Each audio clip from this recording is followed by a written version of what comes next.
அன்பு உள்ளங்களுக்கு வணக்கம். நான் உங்கள் சதீஷ். கடந்த ஒரு 3 நாளாகவே வந்துட்டு எந்த பக்கம் திரும்பினாலும் நம்ம காதுகளில் ஒழிச்சிட்ருக்கிற அல்லது நம்ம செய்திகளில் பார்த்துட்ருக்கிற சோஷியல் மீடியாவில் நம்ம பார்த்துட்ருக்கிற செய்தி வந்து ஒன்று தான். அகமதாபாத்தில் நடந்த ஏர் இந்தியாவோட அந்த மிகப்பெரிய விமான விபத்து தான். அந்த விபத்தில் கிட்டத்தட்ட வந்து ஒரு 241 பேர் வந்து விமானத்தில் பயணிச்சவங்களும் அந்த கீழே அது போய் அந்த விமானம் விழுந்த இடத்துல வந்துட்டு ஒரு 29 பேர் வந்து இருந்திருக்கிறாங்க. அதை பற்றின நிறைய தகவல்களை நீங்கள் வந்து பார்த்துருப்பீங்க, கேட்டிருப்பீங்க. இந்த சதீஷ் தகவலிருந்தும் அதை வந்து நம்ம தெரிஞ்சுக்கலாம், பார்க்கலாம் வாங்க.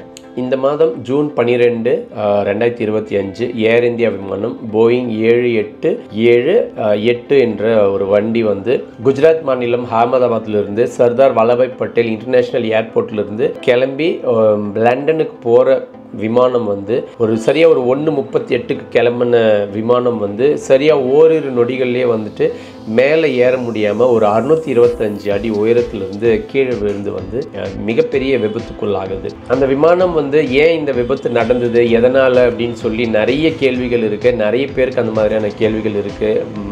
அது வந்து விமானத்தோட தவறா அல்லது விமானம் இயக்கியவர்களுடைய தவறா, அந்த மாதிரி சொல்லி நிறைய கேள்விகள் இருக்குது. நாம் அந்த கேள்விகளுக்குள்ளே போக வேணாம். அது வந்து இந்த பிளாக் பாக்ஸ்ன்னு சொல்கிற கருப்பு பெட்டி என்ற அந்த பெட்டி வந்து ஆல்ரெடி கிடைச்சிருக்கு. அதை வந்து அவங்க ஆய்வு செஞ்சு அதுக்கான விளக்கங்கள் எல்லாமே வந்து கண்டிப்பாக அந்த அரசும் அந்த குழுவெல்லாம் வந்து அதை வந்து கொடுப்பாங்க. இந்த விமான விபத்தில் சரியாக வந்து 242 பேர் வந்து அந்த விமானத்தில் இருந்திருக்கிறாங்க. 230 பேர் வந்து பயணிகளும் 2 விமானிகள் உட்பட 12 பேர் வந்துட்டு அந்த பணியாளர்கள் இருந்திருக்கிறாங்க. அதில் வந்து ஒருவரை தவிர மிச்சம் 241 பேரும் வந்து அந்த விமான விபத்தில் இறந்து போயிருக்காங்க. அந்த விமானம் போய் விழுந்தது இல்லைங்களா, அது வந்து அந்த ஏர்போர்ட்லேருந்து ஒரு 2 கிலோமீட்டர் தொலைவிலேயே இருக்கிற பிஜே மெடிக்கல் ஹாஸ்பிட்டல், அதிலிருந்து ஒரு ஹாஸ்டல் இருக்குது அது பக்கத்துலேயே. அந்த ஹாஸ்டல் மேலே தான் வந்து இந்த விமானம் வந்து விழுந்து சரியாக அது வந்து அந்த லஞ்ச் ஹவர்ன்றதுனால அந்த 1:38, 1:40 அந்த 2 மணி போலன்றதுனால நிறைய வந்து மருத்துவர்கள் எல்லாம் வந்து அந்த இடத்துல வந்து சாப்பிட வந்ததுனால அந்த விபத்து ஏற்பட்டிருக்கு. கிட்டத்தட்ட 29 பேர் வந்து அந்த இடத்துல இறந்துருக்கிறாங்க. இன்னும் நிறைய பேர் வந்து காயமடைஞ்சு மருத்துவமனையில் அவங்க வந்து மருத்துவத்தில் இருக்காங்க.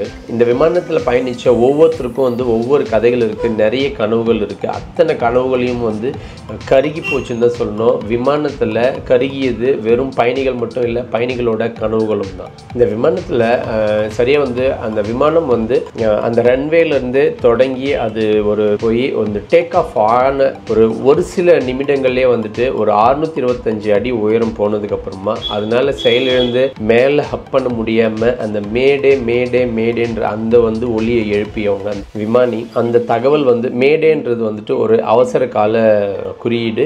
அதை வந்து அவங்க சொன்ன உடனே அந்த மேடேன்னு சொன்னதுக்கப்புறமா அவங்களால வந்து அந்த விமானத்தையோ அல்லது பயணிகளுக்கும் எந்த விதமான அந்த ஆபத்திலிருந்து அவங்கள வந்து மீட்க முடியாதுன்ற, எங்களால் எதையும் செய்ய முடியாதுன்ற அந்த செய்தி தான் வந்து அந்த மேடேன்ற செய்தி வந்த உடனே அந்த விமானம் வந்து மேலேருந்து கீழே விழுது. அந்த விமானத்தை இயக்குனர் பார்த்திங்கன்னா கிட்டத்தட்ட 8200 மணி நேரம் வந்து விமானத்தை இயக்கிய ஒரு நல்ல அனுபவம் மிக்கவர் தான்.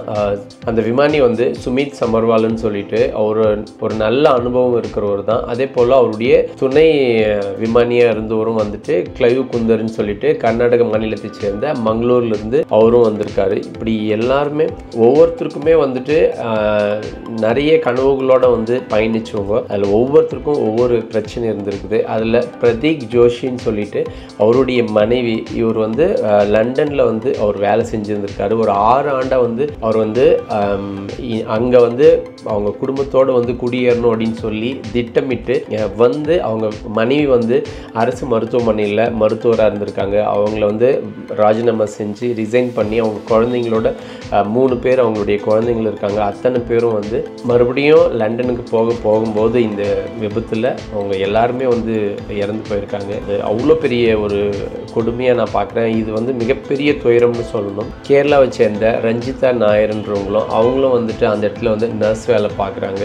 மொத்தமாக இந்த விமானத்தில் 169 இந்தியர்களும் 53 பிரிட்டிஷர்களும் 7 போர்த்துகீசியர்களும் 1 கனடியரும் இருந்திருக்கிறாங்க. இதில் பயணித்த அத்தனை பேரும் இருந்து ஒருவர் மட்டும் வந்து அதிர்ஷ்டவசமாக வந்து உயிர் பிழைச்சிருக்கிறாரு.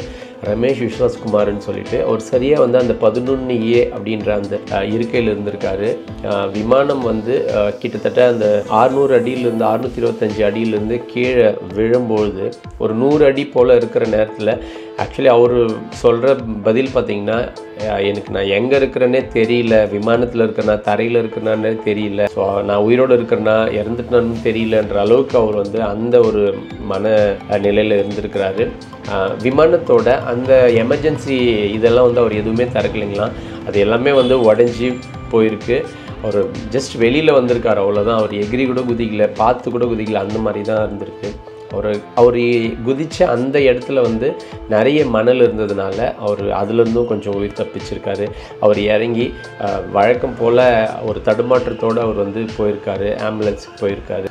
உண்மையாகவே வந்து அது ஒரு அதிர்ஷ்டம், அதே போல் ஒரு வியப்புன்னு தான் சொல்லணும். இந்த 11A உயிர் பிழைச்ச இந்த ரமேஷ் விஸ்வாஸ்குமார் போல் 1998 27 ஆண்டுக்கு முன்னாடி தாய் ஏர்வேஸ்ன்னு நினைக்கிறேன், அதிலிருந்தும் வந்து ஒருத்தர் வந்து இதே போல் வந்து உயிர் பிழைச்சிருக்காரு. அவர் வந்து இப்போ அந்த செய்தியை பார்த்துட்டு அவர் வந்து அதை செய்திகள் வந்து வைரலாக போயின்னு இருக்குது. இன்னமும் சொல்லி முக்கியமாக வந்து குஜராத் மாநிலத்தோட முன்னாள் முதலமைச்சர் வந்து விஜய் ரூபானின்றவரும் வந்துட்டு இந்த விமானத்தில் வந்து பயணிச்சிருக்காரு. அவரும் வந்து இதில் வந்து இறந்து போயிருக்காரு. ஒவ்வொருத்தரும் ஏதோ ஒரு காரணங்களுக்காகவும் கனவுகளோடு வந்து அவங்க வந்து இந்த பயணத்தை வந்து மேற்கொண்டு இருக்கிறாங்க. ஆனால் இந்த பயணங்கள் எல்லாம் வந்து இப்படி வந்து அவங்களுடைய கனவுகளும் அவங்களும் வந்து இப்படி கருகி போனதுன்றது ஜீர்ணிக்கவே முடியல. அந்த அளவுக்கு வந்து வருத்தமான செய்தியாக இருக்குது.